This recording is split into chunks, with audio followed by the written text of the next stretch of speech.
네, 조금 전에 최상목 부총리의 오늘 2+2 통상 협의 결과에 대한 브리핑 들으셨습니다. 눈에 띄는 점이라면 서두르지 않으면서 차분하게 논의하기로 했다는 점, 이 부분을 들었다는 점, 이게 좀 눈에 띈다고 할 수가 있겠고요. 공동 보도문이 없어서 구체적인 내용에는 발표하지 않았습니다. 일단 전반적으로 봤을 때 어떤 상견례 성격이 강한 첫 만남이라고 보실 수 있을 것 같고요. 논의 주제가 어떤 것이 될지, 앞으로의 일정을 어떻게 할 것인지 이런 부분들을 집중적으로 논의한 것으로 보입니다. 네, 더 자세한 내용은 전문가와 함께 이어서 짚어보겠습니다. 주원 현대경제연구원 실장 나와 계십니다. 어서 오십시오. 예, 어서 오십시오, 실장님.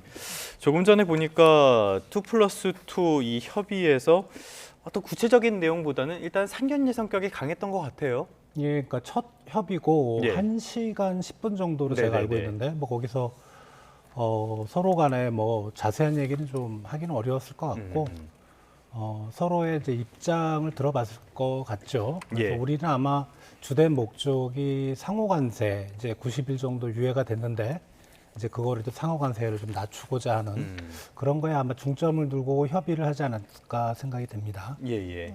지금 보니까 말씀하신 것처럼 1시간 10분 정도면은 뭐 통역이라든지 이런 것도 다 고려한다면 실제로 나눈 대화의 양은 그렇게 많지는 않았다는 생각도 들 것 같습니다.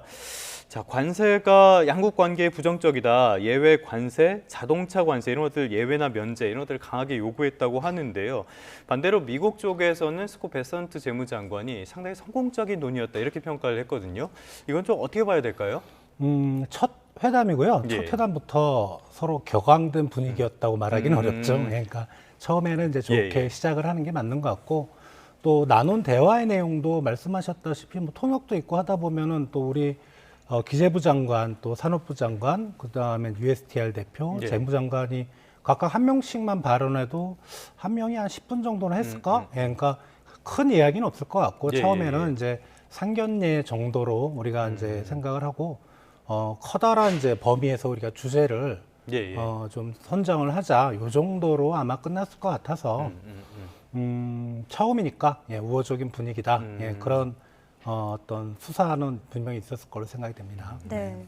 미국은 조금 빨리 진행하고 싶었던 걸까요? 생각보다 진행이 빠를 수 있다 이런 언급을 하면서 다음 주에 양해에 관한 합의에 이를 수 있다 이렇게 말했는데 우리 입장에서는 너무 이게 속전속결로 이루어지는 거 아니냐 이런 우려도 있거든요. 그러니까 미국의 입장에서는 지금 한두 나라가 아니거든요. 상호관세를 위한 나라 몇십 개 국가가 되니까 일단은 뭐 재무장관이나 USTR 대표 또는 상무부 장관이 그 나라들을 전부 다 상대를 하려면 엄청나게 시간이 많이 걸리잖아요. 그러니까 빨리 좀 진행을 했으면 좋겠다는 게 이제 미국의 입장이고 그리고 네. 지금 상호관세 유예를 받은 국가들 중에 협의가 끝난 국가는 아무 나라도 없죠. 네, 없죠. 예, 일본 예. 정도가 좀 빠르게 좀 진행이 되고 있고 그러다 보니까 좀 우리한테 좀 압박을 하는 느낌이 들어요. 우리 현실적으로 우리가 실무적으로 볼 때 다음 주에 양해 정도의 어떤 협의가 있을 수는 예. 없죠, 그죠? 그렇죠. 예. 그리고 준비도 해야 되고. 그러니까 어떻게 보면은 우리나라한테 좀 빨리 하자라는 무언의 압박일 가능성이 있습니다. 네. 일본과의 협의도 뭐 진전이 있다 없다 이야기들이 많은 상황에서 트럼프도 성과가 필요하니까 좀 우리를 재촉하는 게 아닌가 싶습니다. 반대로 근데 우리나라 쪽에서는 정치 일정, 국회와의 협의 이런 것들이 있어서 미국의 이해를 요구했다. 서두르지 않으면서 차분하게 논의하기로 합의했다. 이런 이야기를 하는 거 봐서는 우리로서는 그렇게 서두를 생각은 전혀 없는 것 같아요. 예, 첫 번째로는 이제 일단은 대통령 선거가 있기 때문에 예. 차기 정부가 결정할 부분이잖아요. 그리고 이게 상호관세 90일 유예니까 네. 우리로서는 어떻게 보면은 일종의 정치적 공백기가 우리한테는 무기가 될 수가 있는 거죠. 예, 미국도 아는 거죠. 지금 뭔가 결정을 해봐야 차기 정부 또 국회의 어떤 예. 인준 과정도 필요한 부분이 있기 때문에 근데 그런 걸 생각할 때는 지금 당장 어떤 결정을 내는 게 미국으로서는 오히려 불확실할 수 있으니까 우리 이제 장관님 두 분이 그런 점을 어필을 하면서 협의를 진행하고 있지 않을까 생각이 됩니다. 네. 그렇지 않아도 조금 전에 최상목 경제부총리 브리핑을 보니까 미국 측의 이제 우리나라 입장에 어떤 그 정치적 상황들을 요청을 하면서 조금 기다려달라 이런 요청을 했다고 하는데 미국이 이것을 수용할지는 좀 지켜봐야 될 문제일 것 같고요. 우리나라가 이번 협의에서 상호 및 품목별 관세 조치 면제 요청을 했다고 합니다. 미국에서 이거 어떻게 받아들일까요? 상호 관세는 일단은 미국의 어떤 프레임대로 가고 있는 거니까 네. 뭐 일종의 협의만 잘 되면 상호 관세율은 상당히 낮출 수 있을 것 같아요. 근데 뭐 일부에서는 폐지도 가능한 게 아닌가라는 얘기도 있는데 저는 개인적으로는 좀 어려울 것 같고 네. 왜냐하면 여러 나라들하고 또 형평성도 고려해야 될 부분도 분명히 있으니까 폐지까지 가면 제일 좋은 방법이긴 한데 예, 예. 사실 현실성 그렇게 높지는 않고요. 그리고 품목 관세는 분명히 우리가 언급은 했을 것 같은데 품목 관세, 그러니까 미국의 그 상호 관세는 국가에 대한 관세고 그렇죠. 품목 관세는 우리 예. 철강, 알루미늄, 자동차인데 예, 예. 미국의 최근에 품목 관세를 인상하면서 기조는 뭐냐면 예외 국가는 없다거든요. 예. 그래서 물론 이제 품목 관세를 적용을 배제하는 예외 국가와 그다음에 품목 관세의 유예 정도 기간별에 대해서 효과는 같은데 우리가 예외를 해달라고 강하게 어필했을 것 같진 않고 예. 아마 유예 정도를 좀 왜냐하면 우리 이제 현대자동차가 미국에 투자를 최근에 많이 발표를 했잖아요. 네. 이제 그런 거를 지렛대로 해서 아마 좀 유예라든가 이런 실효성은 똑같은데 그런 쪽으로 어필을 했을 것 같지 않나라는 게 제 개인적인 생각입니다. 그런데 지금 보면은 말씀하셨던 자동차 품목 관세 이런 거는 지금 미국에 있는 자동차 업계들도 난리가 났잖아요. 그래서 정부에 강하게 요구를 하고 그러면서 뭐 부품은 제외한다 이런 발표가 나오기도 했는데 이 품목 관세 어떻게 보면은 폐지될 가능성도 있는 거 아닙니까? 지금 미국의 업체들이 얘기하는 거는 자동차에 대한 관세가 아니고 정확히는 자동차 부품이거든요. 예. 그리고 또 그 자동차 부품도 메인 프레임, 메인의 어떤 컴포넌트가 아니고 철강, 알루미늄 재료의 파생 상품 중에 자동차에 들어가는 부품 쪽이거든요. 네. 그래서 자동차 자체에 대한 관세가 철폐될 것 같지는 않고 왜냐하면 미국의 예, 입장에서는 이번에 품목 관세를 때리는 그 품목들을 보면 어떻게 보면 과거 미국 제조업의 상징성을 나타내는 그런 예. 산업이라고 할까요? 철강, 알루미늄, 자동차. 이거는 후퇴할 것 같지 않다는 좀 생각이 듭니다. 네. 우리 정부가 가지고 있었던 몇 가지의 카드 중에 이제 조선업과 또 알래스카 LNG 사업권이 있지 않았습니까? 트럼프 행정부가 계속해서 우리 조선업계에 구애를 보내고 있는데 통상협의에서 이제 K조선업이 지렛대 역할을 할 거라고 보십니까? 일단은 미국의 국방 전력의 지금 공백이 사실은 그 군함을 수리할 수 있는 조선 산업이 없다는 거거든요. 그래서 그 부분은 우리가 분명히 도와줄 수는 있거든요. 네. 근데 우리가 반대로 생각을 해보면 도와준다는 게 이제 뭐 예를 들어 미국의 군함을 건조한다든가 수리를 할 때 우리가 공짜로 해주진 않잖아요. 그렇죠. 분명히 이제 미국 정부나 관련된 뭐 공공기관에서 우리한테 대금을 지급하고 하는데 트럼프가 극단적으로 생각할 때는 이거는 제대로 대가를 주고 우리가 하는 건데 네. 뭐 이거 갖고 관세하고 연결하나 이렇게 또 자기중심적으로 해석할 수도 있어요. 근데 우리 쪽에서 보면 미국의 국방력의 상징인 어떤 군함을 건조하고 수리하는데 우리가 도움을 준다. 그러면은 오히려 이걸 상호 관세를 낮추는데 어떤 지렛대 역할을 할 수도 있지 않을까라는 건데 네. 양측의 생각이 서로 동상이몽일 가능성도 있는 거죠. 조선업은. 그래서 예. 조선업은 좀 지켜봐야 되겠는데, 근데 미국의 지금 그 캐비넷들, 그 관료들의 생각은 뭐냐면 상호 관세와 그다음에 안보를 좀 같이 가져가자는 생각이거든요. 그래서 가능성은 분명히 있다고 생각이 됩니다. 실제로 조선은 지금 선박을 건조하거나 이럴 능력이 거의 없다고 봐야 되죠. 건조는 할 수 있겠죠. 예, 없는 예, 건 예. 아닌데, 근데 워낙 그쪽이 생산 비용이 높고 또 조선업이 자체가 그동안에 많이 좀 가라앉다 보니까 어떤 전문성이라든가 경험력이 많이 좀 없어진 걸로 생각이 돼요. 그래서 뭐 명실상부하게 우리나라 조선 산업이 어떤 고부가 가치 선박들도 만들고 그런 기술들이 좋기 때문에 미국의 어떤 조선 산업을 보완할 수 있는 유일한 국가지 않을까 생각이 됩니다. 네, 말씀하신 것처럼 미국 측이 보기에 우리 조선업이 굉장히 매력적인 카드라는 것은 부정할 수 없을 것 같습니다. 우리 조선업계에 어떤 영향이 있을 거라고 보세요, 앞으로? 아무래도 수주가 들어오면 우리가 네. 공짜로 해주는 게 아니니까 네. 당연히 우리 조선 산업한테는 상당히 좀 긍정적인. 네. 근데 지금 사실 조선업 일감이 굉장히 많이 쌓여 있어요. 예. 네. 그래서 뭐 들리기로는 뭐 2년치, 3년치 일감이 쌓여 있다 그래서 뭐 도크가 꽉 찼다 그러니까요. 그렇죠. 예. 그래서 도크를 새로 지어야 되나 만약에 미국이 군함 수리를 요구할 때. 뭐 아무튼 뭐 수주가 계속 들어온다는 거는 분명히 긍정적으로 평가됩니다. 네. 알겠습니다. 깜짝 등판할 거라고 생각했던 트럼프, 저번에 일본과의 협상에서는 실제로 깜짝 등판을 해서 일본 협상단들이 굉장히 당황했다라는 소식도 전해졌는데 이번에는 나오지 않았네요. 지난 일본 회담 때는 그 일본과의 협상에 들어간 게 아니고 예. 그 협상하기 전에 뭐 잠깐 일본 장관들을 만났다고 네. 했는데 그때는 좀 한가했던 것 같고요. 오늘 일정을 보니까 좀 많이 바빴더라고요. 뭐 오찬도 있고요. 그다음에 뭐 행정명령에 서명하는 그런 것도 있고 그래서 오늘의 일정이 좀 빡빡해서 아마 우리 쪽 뭐 우리 장관들을 미리 좀 만나거나 이럴 시간이 좀 없었던 걸로 생각이 듭니다. 네. 오늘 나온 뉴욕타임스를 보니까 한국과 일본에게 알래스카산 LNG 구매 계획을 공식적으로 밝힐 것을 압박하고 있다라는 보도가 나왔습니다. 트럼프가 알래스카 LNG 사업을 이렇게 계속 밀어붙이는 이유가 뭡니까? 이게 이제 국내 보도하고 외국 언론들의 약간 정리가 안 되는 부분인데 네. 지금 우리가 전체 LNG를 수입하는데 미국산 LNG를 한 작년 기준으로 10.6% 정도 수입을 하고 있거든요. 네. 이게 트럼프 1기 이전, 그러니까 2016년이죠. 1기가 2017년부터 시작이 됐으니까 2016년에는 0.1%였어요. 예. 그러니까 트럼프가 그때 집권하면서 쭉 늘었고 바이든 행정부 때도 늘었고 이제 작년에도 많이 늘었는데 이 수입하는 LNG는 제가 알기로는 알래스카 쪽이 아니고 미국 남부 쪽 네네네네. 멕시코만에서 생산된 거를 파나마 운하를 거쳐서 이제 수송을 하는 거거든요. 지금 알래스카 LNG는 저기가 태평양 쪽으로 LNG를 수출할 수가 없습니다. 네. 왜냐하면 생산지하고 태평양 연안하고 멀리 떨어져 있고 거기에 파이프라인을 연결하는 사업을 우리나라 기업들한테 요구를 하고 있거든요. 네. 예. 그게 한 1,200km, 1,300km 정도 됩니다.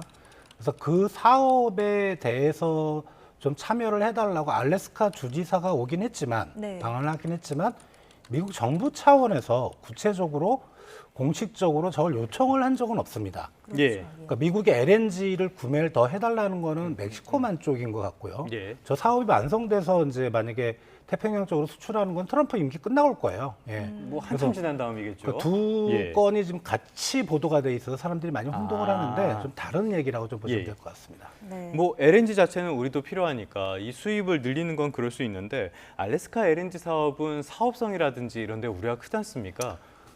정부 쪽 공공기관 쪽들의 입장은 사업성이 괜찮다고 하는데 그래요? 또 이제 예. 민간 기업들하고 얘기를 해보면 일단은 그게 1,300km라면은 우리나라 국토 북한 끝에서 남쪽까지보다도 긴 거리거든요. 예.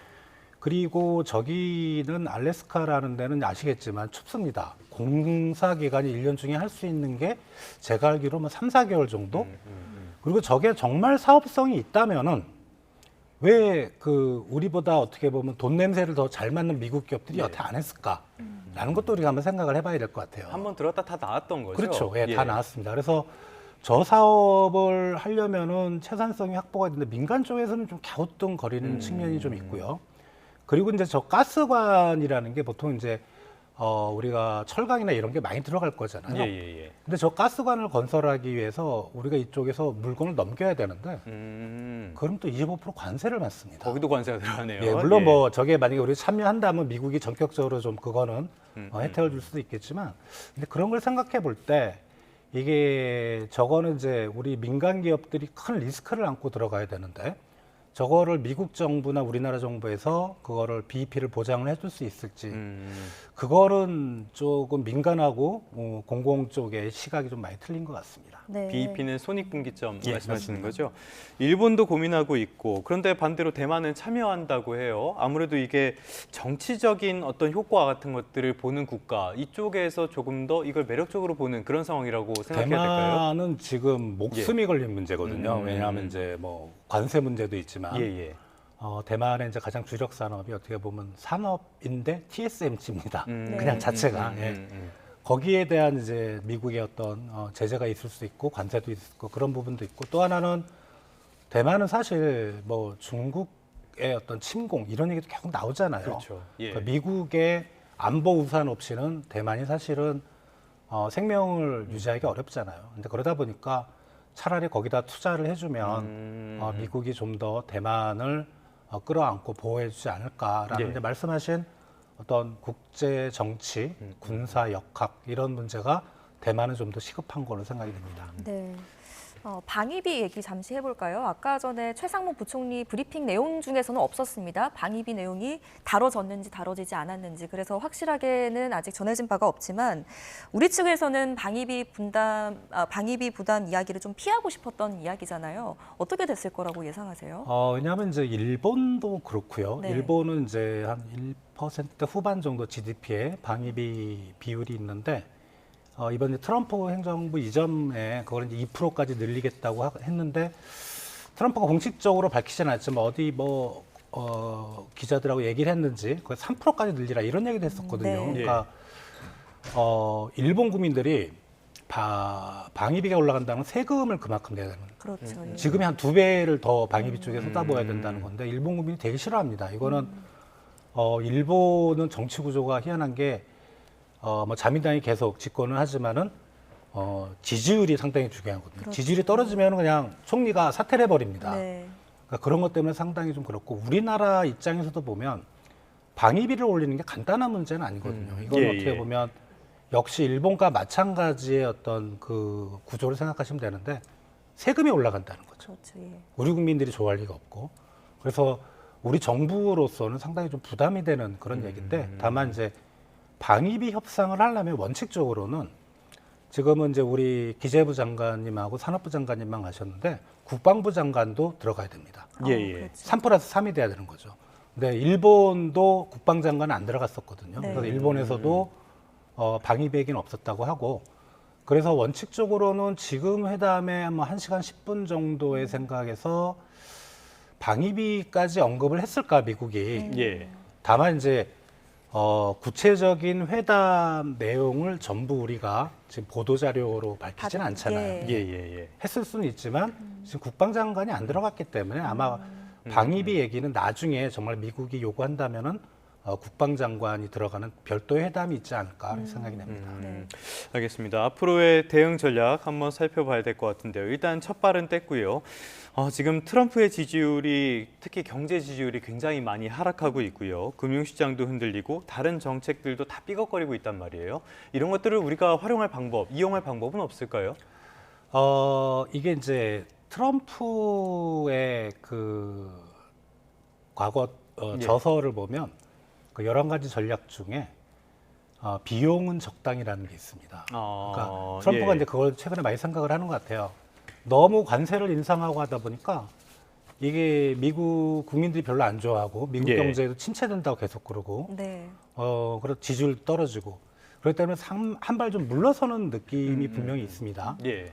그런데 이제 트럼프 입장에서 생각해 보면 얼마나 자존심이 상하겠어요. 그렇죠. 예. 자기가 공약 때 했던 것들이 지금 한 반발짝씩 물려서 있잖아요. 자다가 이불도 한번 찰 것 같습니다. 네, 이런 상황에서 누군가 이거를 이용해서 미국을 약간 압박하는 느낌을 준다? 그러면 저는 개인적인 생각에 네. 그거는 안 좋은 전략인 것 같아요. 네. 오히려 악수가 될 것이다. 예, 그래서 어떤 다른 나라들의 어떤 분위기를 좀 살피고 트럼프 역시 미국을 이끌어가는 대통령이긴 하지만 정치인입니다. 예. 어떤 미국 내 정치 상황이라든가 사회 분위기를 좀 살피면서 우리가 취할 수 있는 건 취하되 괜히 그 모난돌이 정을 맞는다고 맨 앞에서 예. 뭔가 미국이 심기를 건드리는 이제 그런 전략은 저는 개인적으로 좋지 않다고 생각이 됩니다. 네. 탐색전의 의미가 더 컸을 것으로 평가받는 우리와의 첫 협의는 이렇게 마무리가 됐고요. 트럼프는 오늘도 중국과 협의가 있었다고 밝혔습니다. 입장이 조금 바뀐 것 같아요. 이렇게 유화적인 메시지 계속 내놓는 배경은 뭐라고 보세요? 시진핑 주석이 전화를 안 해서 그렇죠. 계속 전화해달라 그랬는데 자기가 먼저 전화를 하려니 참 그렇죠. 체면이 안 살고 그러니까 항상 급한 쪽이 먼저 전화를 하잖아요. 움직이게 되죠. 예. 근데 이제 뭐 들리는 얘기하면 지금 이제 G20 재무장관 그 협의 그 워싱턴에서 이제 회의가 있는데 거기에 이제 중국도 관리들이 좀 파견이 됐고요. 중국 일부 재무부 관리들이 미국 쪽 그 재무부 청사에 들어가는 게 사진으로 찍혔다 그래요. 네. 그래서 예. 아마 협상은 있을 겁니다. 물 협상은 밑에서 있고. 계속 진행은 되고 있나 보네요. 그렇죠. 그러니까 예. 그 우크라이나하고 러시아도 지금 전쟁 중이잖아요. 예, 그렇죠. 우리가 알게 모르게 밑에서는 협상 같은 걸 해요. 협상은 없을 리는 없는데 이제 그런 걸 가지고 이제 트럼프가 얘기를 하는 거죠. 얘기를 하는 건데 실제로 큰 진전이 있는 협상이 되려면 좀 머리가 큰 사람들, 예. 장관급 이상에서 협의가 돼야 되는데 그런 움직임 전혀 안 보이고 있습니다. 예. 그러다 보니까 트럼프로서는 상당히 좀 곤혹스럽고 왜냐하면 미국 무역 수지 적자가 작년에 한 1조 달러 정도 되는데 그중에 한 25% 가장 큰 규모가 중국이거든요. 예, 네. 예. 그러니까 관세 정책을 하는 목적 중에 가장 중요한 목적은 뭐냐면은 무역 적자를 줄이자는 건데 예. 그걸 줄이려면 중국과의 무역 적자를 줄이는 그렇죠. 게 가장 큰 거고 사실 뭐 그거에 비하면 다른 나라들은 되게 작습니다.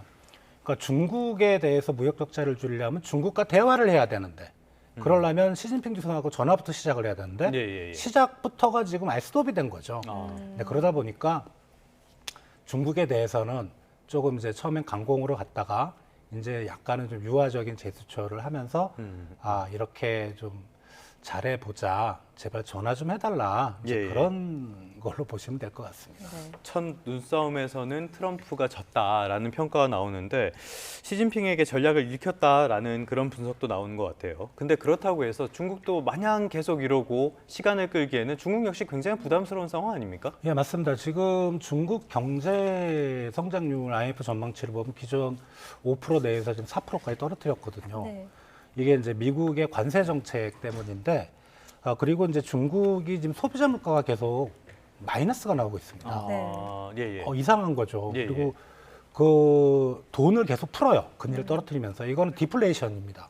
그러니까 어떤 경제 정책을 담당하는 사람 중에 제일 직면하기 싫은 게 디플레이션이에요. 왜 그렇죠? 한 번 빠지면 벗어나기 어려워요. 아. 그러니까 물가가 계속 떨어진다는 그런 심리가 국민들이나 기업들한테 심어지면 예. 소비나 투자를 안 합니다. 왜 지금 하는 것보다 나중에 하는 게 훨씬 싸게 하니까. 아, 일본이 겪었던 그렇죠. 거군요. 예. 그래서 한 번 빠지면 벗어나기 어려운 게 디플레이션인데 그래서 중국도 지금 마냥 미국과 저렇게 강대강으로 할 수는 없는데 다만 우리가 좀 생각할 게 서방 세계의 시각으로 중국 시장을 바라봐서는 안 된다. 예. 트럼프는 국민 지지율에 따라 지금 정책의 어떤 강약이 조절되잖아요. 그죠? 네네네. 근데 중국은 안 그렇습니다. 권위주의 국가니까. 그렇죠. 예. 그리고 거기는 시장 경제이긴 하지만 정치 시스템은 어떻게 보면 사회주의 쪽이에요. 그러니까 버티기는 힘들겠지만 중국이 작정하고 버티면 트럼프 임기 4년 동안 버틸 수 있습니다. 제가 보기에는. 네네네. 예, 그리고 중국 내 최근에 여러 가지 이슈로 불만이 많은데 이럴 때는 바깥으로 화살을 돌리는 게 제일 좋죠. 네. 예, 트럼프가 이렇게 계속 압박을 하면은 트럼프 때문에 중국이 어렵다. 이런 걸 계속 선전을 하면서 버틸 수 있기 때문에 미국이 만약에 중국을 협상 테이블로 끌어들이려면 좀 더 좀 중국이 좋아할 만한 획기적인 예. 정책을 들고 나야 될 것 같아요. 예를 들면 관세를 확 더 낮추겠다. 뭐 다른 국가들과 비슷하게 하겠다. 이 정도까지는 해야 중국이 협상 테이블로 나올 수 있을 것 같습니다. 네. 미중 간의 상황 가운데 뉴욕 증시가 일제히 상승했습니다. 배경은 뭐라고 분석하세요? 오늘만 상승한 게 아니고 계속 어제 상승? 그제도 상승을 예. 했죠. 3거래 연속이죠. 트럼프가 어떻게 보면 좀 중국에 대해서는 유화적이고 네. 뭐 그런 약간 좀 한 발 물러서는 건데 근데 4월 달만 놓고 보면 4월 1일 날이 그래도 미국 증시들이 가장 높았을 때인데 그때보다는 지금이 다 주가가 좀 다 내려가 있어요. 네. 그러니까 예. 어떻게 보면은 한번 4월 초에 높았던 게 4월 뭐 초중순에 한번 폭락했다가 다시 반등했지만 그 이전 수준까지는 못 가고 있는 거죠. 그러니까 여전히 어떻게 보면은 트럼프 때문에 최근 3일간 뉴욕 증시가 상승을 했지만 트럼프는 여전히 불확실한 사람이다. 어떻게 네네네네. 될지 모른다. 그래서 뉴욕 증시가 지금 관망을 하고 있다 이렇게 보시면 되겠습니다. 조용히 있으니까 좀 회복하는 그런 모습들. 5,100까지 하락했던 S&P 500이 5,400선까지 오르긴 했지만 말씀하신 것처럼 여전히 변수는 남아있는 것 같습니다. 자, 근데 사실 이런 상황 속에서 직격탄을 맞는 게 우리처럼 교육 규모가 큰 나라들이란 말이죠. 지난 1분기 경제 성장률이 나왔는데 관세 폭풍 이게 본격화하기 전부터 우리는 역성장에 진입을 해버렸어요. 이유가 뭐라고 보십니까? 우리가 이제 분기별로 봤을 때 사실 예. 경기 침체가 올해 1분기부터, 그러니까 음. 성장률이 마이너스가 나오면 우리가 경기 침체라고 하는데 예. 1분기가 경기 침체였을까? 근데 저 그래프 보시면 알겠지만 작년 2분기부터 마이너스가 나왔습니다.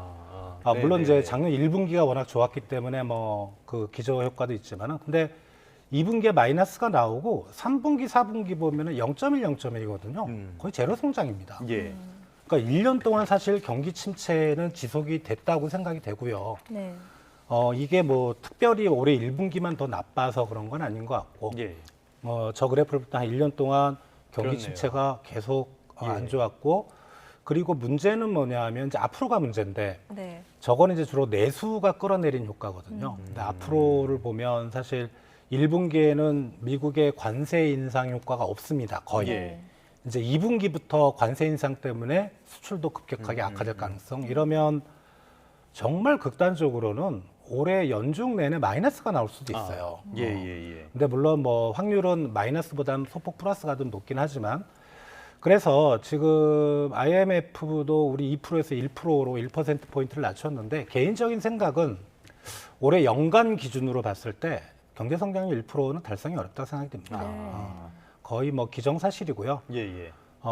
그나마 1% 초반을 만약에 넘기려면은 정부의 거시경제 정책, 예. 네. 추경, 그다음에 금리 이런 것들이 진짜 적극적으로 대응을 해야지만 1% 초반을 간신히 넘기지 않을까 그렇게 생각이 됩니다. 예. 자, 지금 저희가 그래프로 분기별 경제 성장률 추이를 보여드리고 있는데요.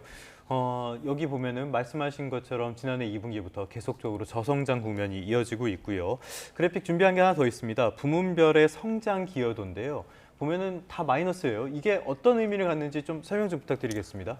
저 성장 기여도, 그러니까 GDP의 증가율이 경제 성장률인데 GDP의 부문별로 나누면 저렇게 되거든요. 그러니까 저걸 다 더하면 사실은 예. 우리 이제 경제 성장률하고 이제 거의 비슷하게 되는데 저 그래프는 경제 성장률이 아닌 것 같고요. 네.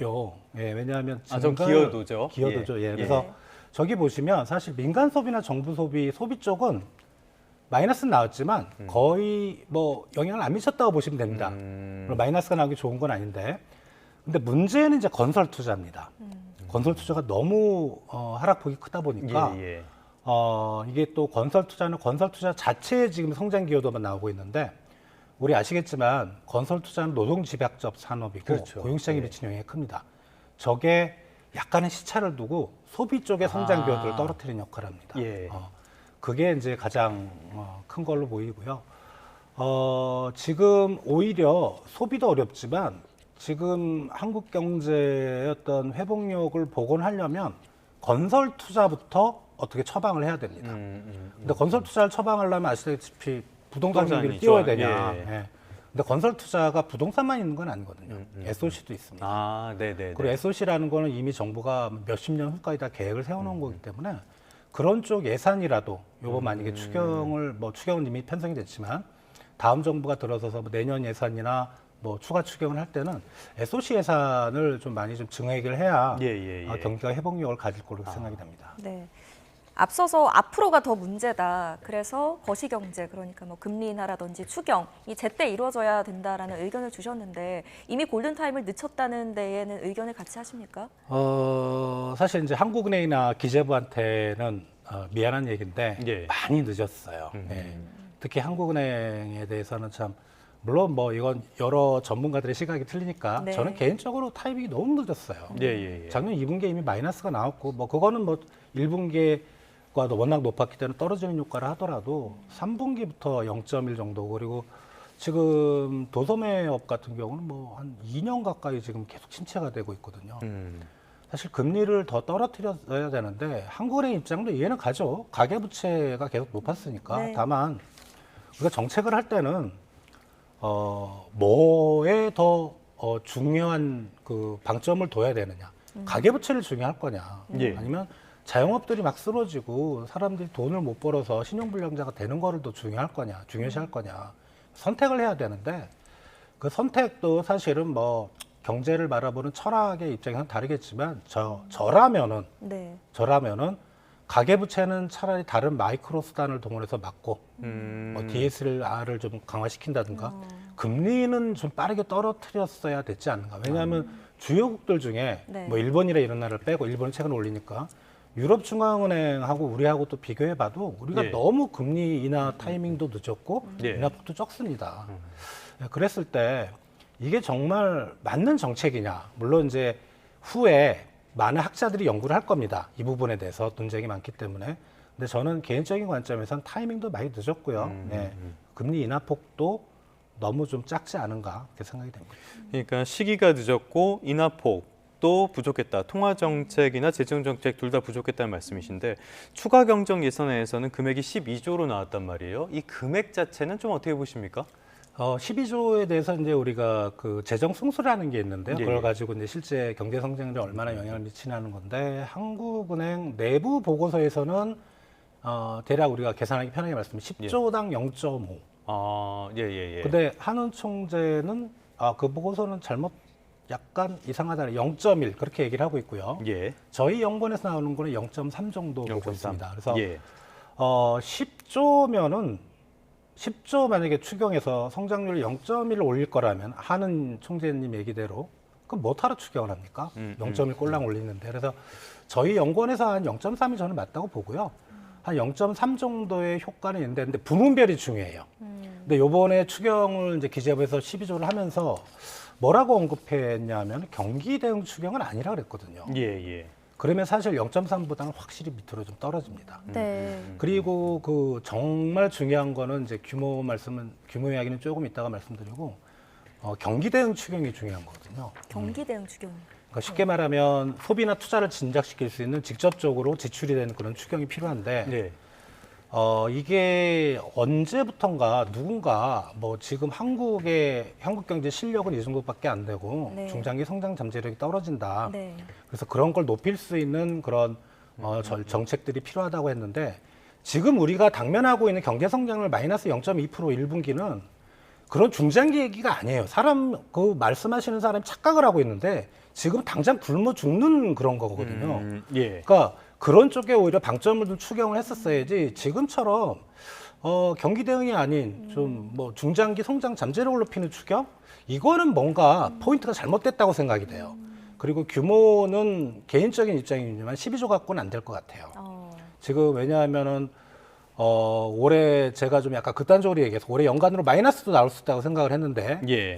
1% 미만일 겁니다. 정부가 아무런 대응을 안 하면. 그러니까 1% 미만이라는 건 12조까지 포함한 생각이거든요. 그러려면 1%대 초반까지 넘기려면은 12조를 포함해서 토탈 최소 20조에서 30조는 올해 연간으로 총 규모로는 그 정도로는 추경을 해야 1% 초반을 간신히 넘길 수 있을 것 같습니다. 네.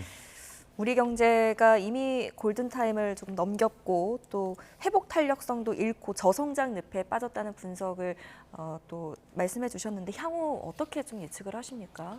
올해는 아주 이례적이고요. 그러니까 미국의 트럼프의 통상 정책 때문에 많이 충격을 받고는 있는데 내년이면 올해보다는 아무래도 성장률이 조금 올라가지 싶어요. 근데 우리 잠재 성장률을 한 2% 정도 잡고 있는데 네. 우리가 2%대 이상 성장률을 앞으로 자주 보게 될까? 왜냐하면 우리 자체의 어떤 이럴 때는 중장기 성장 잠재력 얘기가 맞거든요. 네. 떨어지는 건 분명한데 세계 경제 자체가 코로나 이전과 이후에 전반적인 세계 경제 성장이 딱 다 떨어지는 국면입니다. 예. 어떻게 보면 지금 AI라는 신산업은 등장하고 있지만 세계 성장을 이끌 만한 섹터도 없고 그리고 미국도 스스로 앞에서 리아카를 끄는 그 역할을 포기를 했죠. 네. 자기만 잘 살겠다고 하면 그러면은 세계 경제 전반이 약화되고 또 선진국 쪽에서는 주요 선진국 중 우리가 수출 의존도가 상당히 높습니다. 세계 경제가 악화된다는 거는 우리 쪽에 수출이 많이 위축되고 수출 의존도가 높은 한국 경제 성장률을 더 떨어뜨리는 요인이 네. 되는 거죠. 그래서 예. 앞으로는 2% 성장률만 넘어가도 진짜 잘했다. 아마 1%대 초중반이 보통 우리가 보는 경제 성장률일 것 같고 예, 예. 약간 삐끗하면은 뭐 0%대도 나오는 잘못하면 마이너스도 심심치 않게 보는 이제 그런 건데 1% 미만 우리나라 경제 성장률이 1960년 이후로 올해 빼고 딱 네. 4번밖에 없었습니다. 그렇군요. 이게 이제 아시다시피 외환위기, 금융위기, 코로나 위기, 네네네. 오일 쇼크 딱 4번 연도로 4번밖에 없었기 때문에 이제 정말 요때는 정말 중장기 성장 잠재력 자체가 약화되는 나가죠. 예, 그것도 다른 쪽 요인이 아니고 예, 수출입니다. 알겠습니다. 내부적으로 참 어려운 시기에 버팀목 역할을 했던 교육에도 부정적인 뉴스가 쏟아지고 있는데요. 정치적 공백기이긴 하지만 그래도 정부의 기민한 대응이 굉장히 중요한 시점이 아닐까 싶습니다. 지금까지 주원 현대경제연구원 실장과 함께 관련된 내용들 자세하게 짚어봤습니다. 오늘 말씀 고맙습니다.